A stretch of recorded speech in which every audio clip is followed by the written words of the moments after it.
This is on Westside Radio 89.6 FM, Somali Youth Selection, the Somali Youth Station here in London, each and every Monday night from 11 to 1 in the morning.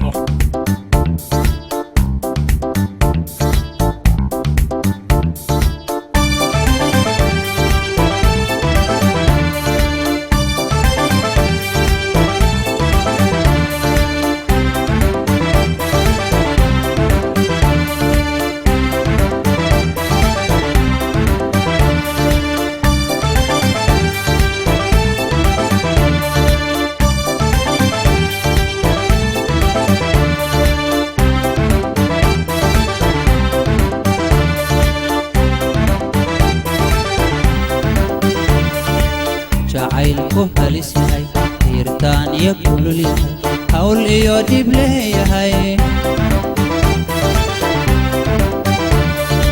jacaylku halis yahay tiirtaan iyo kulul yahay hawl iyo dhib leeyahay SUS with Matan iyo qarraf. I feel a bit shy, guys, you know, I don't get used to coming in here. Oh, I see you looking away, mate. Very shy, you know. Oh, can you have a feeling attack, brother? Right, and as I said earlier, I'll be very tuning alongside also that and Mudane, Kido, the guys in the building tonight, you know, as usual. No, Yeah. it was actually our The second first day, Thursday. the 1st July. Yes. Yep, Yeah. 1st July. Yes. So yeah, we met out there. Actually, we were in Belgium, and I really before that, I wasn't thinking Belgium in the Somali community would do you know that?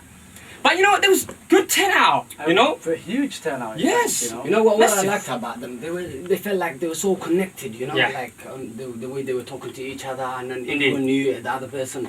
I think because liked the it. communities wasn't that big, and the city we went to was it Ghent? And Ghent. yeah, Ghent. They call it Well, Ghent. the French and maybe the Hollandese and they say Ghent, but should we say Ghent? yeah, Ghent. Yeah. Ghent? Maybe gents. Ghent. Ghent. Yeah. But Ghent, Maybe we don't want. Maybe Ghent, yeah. Let's go back to Ghent. Right in, and here's.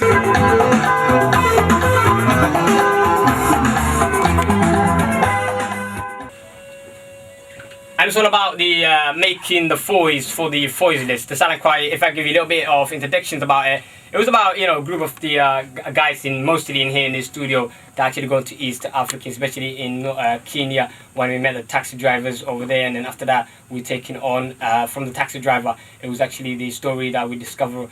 And we made a journey to northern Kenya refugee camp where there is 250,000 Somali refugees in there. But now, obviously, that figure has gone up this year. Silent Cry have went back there, and the figure actually gone up another 50 more or so. It was over 300,000 Somali refugees with less. In fact, the situation or the life in Ifo was much more harder now than it was last year. But anyway, we're gonna go that. But we'll be taken back to the before we even go to the tours. You know, the first weeks that we come back from Ifo. I mean, do you have any significant dates or any significant things that you have in mind that you want to say about the days that we when we edited the film and so on? Yeah, absolutely. I mean, coming back from April, this was in April of last year, 2009, and it's been a year. What a year it's been too, you know. Indeed. I remember, you know, coming back from the airport and, you know, just going to this house next to, it's not far from Heathrow. Indeed. And, you know, the guys and myself were talking a lot about, you know, what we can do with this, you know, with this footage we have. You know, we had good 9 hours of footage recorded, and we talked a lot, you know, good 6-7 hours, and obviously from there we decided on that we have to make a change. And I just a little bit to remind you, you know, because that morning actually was more like reminders of all the videos, because when we filming out there, it was like getting a different filming a different things, but actually watching it all in one house, it was different. I mean, we felt very emotional that morning itself. I mean, you know, as you just said, you know, being at the IFO camp and meeting these people, and from one story to the other, from this story to the other, and then at night, and then, you know, next morning, you know, filming all this, meeting all these these new people, and all of them have a tragic personal stories they tell you. So it was like a wild rush, but coming back here, gaining back our conscience, and sitting down and talking about it, and actually viewing the videos. In fact, that was a really breathtaking moment, The bit that, I mean, always whenever we talk about silent crime at the beginning, I always get upset, even right now. Indeed. Just talking about it, yeah. But I mean, for me, the teacher, the point that I talked about now is like mothers that have to hang out with our child, yes. Yeah. But for me, it was the old guy, Corona, I think his name was. Right. Oh, yes. Yes. Mama, he had 80 camels or 100 camels, and then they took all that camels away. When he tried to strike or whatever, protest against it, they get to him, took every teeth out of his mouth. Every teeth out of his mouth, actually. At the back of the gun. Yes. That, I mean, I just put myself into the my man's shoes. Yeah. I'm just thinking, imagine, it's the same thing, like whether you have money or house or a camel or small goats or whatever. Everything that you owned in your life, someone takes it away, and when you try and get it back, that's what you get, taking all your teeth out. That's the bit actually that really touched me. With that, the prisoners. Yes. They were in on the prisoners, where the parts of they're talking about how they've been treated in the prisons. How they've been treated, yeah. I mean, they tell you when the international NGOs, when they come to visit the camp and the prison, they would put them into a long hall that they would just say, oh, no one's here. And the NGOs might be there for like 2-3 days, and those 2-3 days they will not eat, they will not have nothing. And then after those 3 days, they will take them out. And I mean, like, that shows you that this was planned, that it was supposed to be closed, that the world should not see or not know about it. So yeah, what I mean? If you are Silent Cry Team World out there and you're listening to us right now, maybe you have some experiences within the Silent Cry, good or difficulty, anything like that. Let us know. It's great to hear it from you. And here the number is 0208 571 1188. See you after that. Hello, big boy up to the top from Holland. So the wall. Hello, you guys. Welcome to westside radio, big man. حالة كورم حالة سيف معها حالة westside.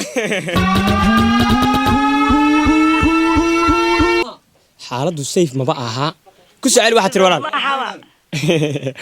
waxa naga soo wacsan Norway miya yes Nor kulligin inta samaysana qalbiyo dhalinyarada soo baxayo wax baxayo iftimayo inta samaysan farxadda samaysan marta walaalo ma sha Allah inta wada meesha taqaanba wad kuma santiin I didn't even know how serious it was until actually, and this is the funny thing, the first time I watched the Silent Cry documentary was in Norway. And I was campaigning for it, I was doing the flight. I think the preview done it for you. Yeah, the preview done it for me, and it was, as soon as I watched it, I was like, no way. I mean, something has to be done. Something has to be done. Yes. And to be honest, and I did ask myself a lot of times, what's the reason of life? And finding Silent Cry, basically, alhamdulillah, seems like as though we all found our reasons for life. Indeed. And that's a good thing about it. I mean, you just talked about the Norway tour. I mean, you and that, both of you gone in Norway tour. I mean, Norway was the first actually city that to break the silence, apart from London, where the film has started. I mean, what do you remember about Norway for breaking the silence season and the actually campaign in the streets and stuff like that? Well, and I remember that Norway, that was the first an international campaign that we did, an event, and we had all red, basically, and it was that's the moment that we realized that this thing that we have is a revolution, and everyone lives it. And it was so beautiful when you see so many teenagers, especially Somali youngsters, all wearing the same uniform, the same t-shirts, coming together.